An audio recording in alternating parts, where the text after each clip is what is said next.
You're listening to CityMathCast, a podcast that highlights the latest course offerings, projects, and services at the San Diego City College Math Center, with your host, David Cater.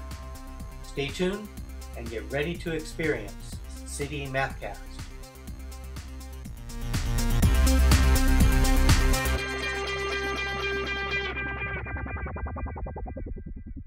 Hello. I'm your host, David Cater, Director of the City College Math Center. Welcome to CityMathCast, Episode 1. This episode features a new and exciting program that empowers students to create their own instructional videos. It's called Student-Generated Video. I'll also interview Professor Paul Young, who teaches one of the Math Center's unique online self-paced courses. I'll be back with the feature story after this.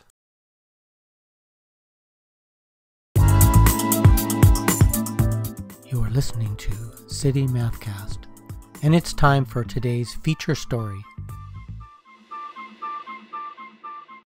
Today I'm going to talk about student-generated video and how it changes the learning process. That's right, I said student-generated video changes the learning process. It changes the question of how can I better reach my students to how can my students better reach me. For the most part, faculty tend to ask students to demonstrate their learning by writing papers or filling out Scantrons. And as we know, some students don't speak Scantron. The student-generated content model empowers students to communicate in an entirely different way, with integrated video. Students are asked to create a short instructional video that explains a concept learned in class.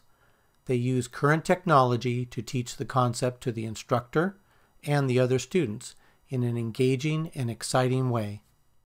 Bloom's taxonomy holds that one of the highest forms of learning is to synthesize learned information into a unique form of communication. With the student-generated content model, students are sealing their own understanding of the subject matter in a very effective and meaningful way. You can learn more about the student-generated model at studentgenerated.com.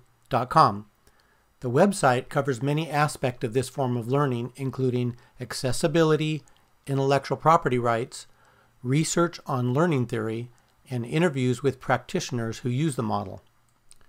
Our first student-generated production at City College took place in fall 2009.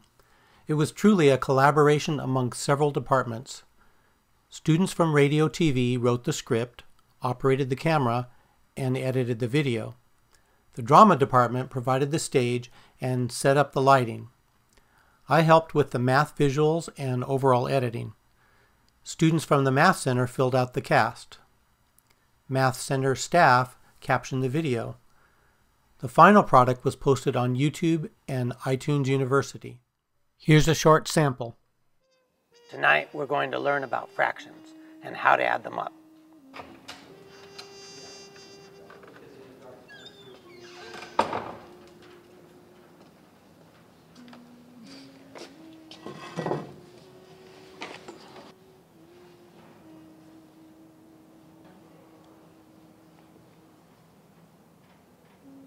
Here we have two crime bosses, Luigi and Joy. They both belong to the Force family. Having the same denominator is like speaking the same language, so they can easily do business with each other. In the spring 2010 semester, I recruited Aubrey Wilcher, Apple employee and a City College student, to oversee and expand the project. She coordinated the production of several videos, collaborating with students, faculty, and staff. It was a tremendous learning experience, and the videos will be posted online when they're captioned. Let's hear what Aubrey has to say about her experience. And with me is Aubrey Wilcher, who wears many hats.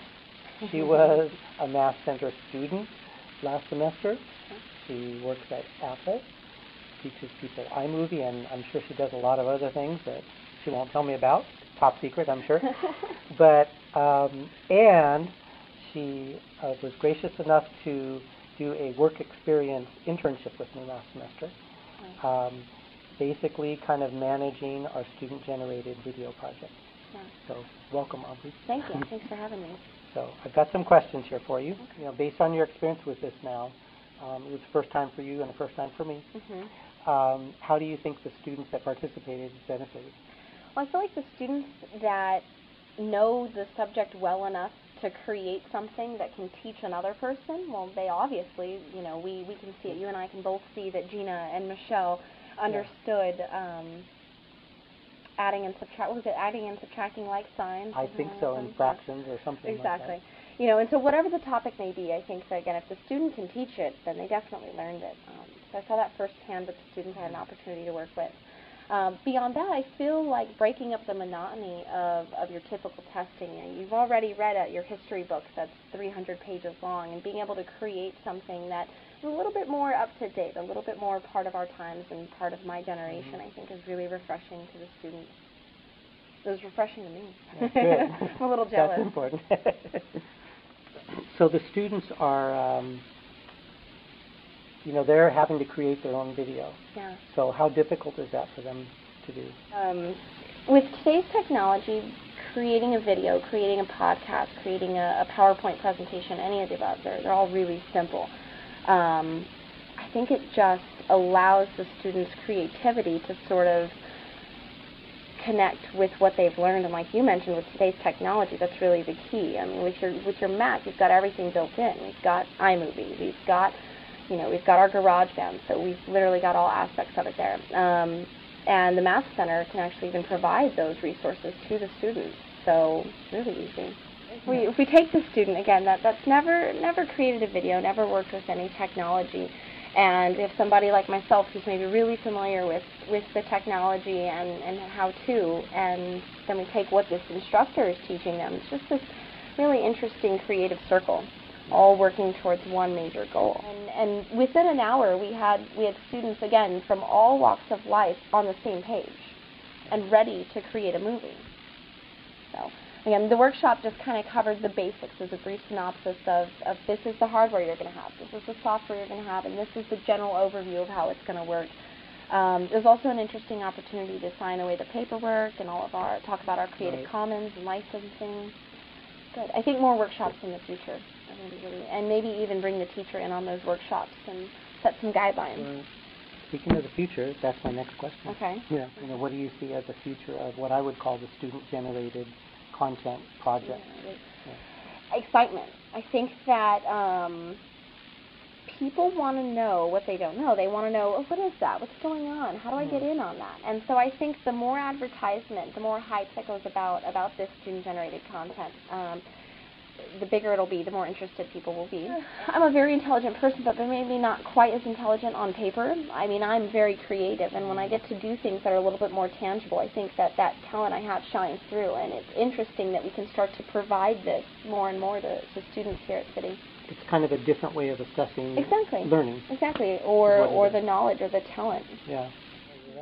So I want to thank you so much for not just doing this interview, but all the help that you gave last semester, helping kick the project. It was the highlight of my semester. I still talk about it. I tell them, like, oh, last semester I did this, and I think in talking about assessing the student, I gained credit for this experience last semester. It was something that helped raise my GPA, and it's something that's going to go on my resume. It's something that helped me break that shell that I feel like I've always been in. So I can tell you firsthand, it's already helped assess a different means of talent for myself. I'd say we're off to a fine start. Several videos are already completed or in production. Students are responding to the opportunity to express their learning in a totally unique way. Faculty are interested in getting their classes involved. The Math Center has all the computing resources required to support video collaborations with other departments. For posting the videos, the district is pilot testing iTunes U. It's the perfect venue to showcase student-created videos because students can easily download their videos to iPods and other portable devices.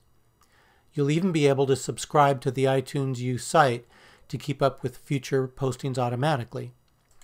As the student-generated video program continues to grow, you can look for videos on math and study skills, as well as topics from other disciplines. I'll be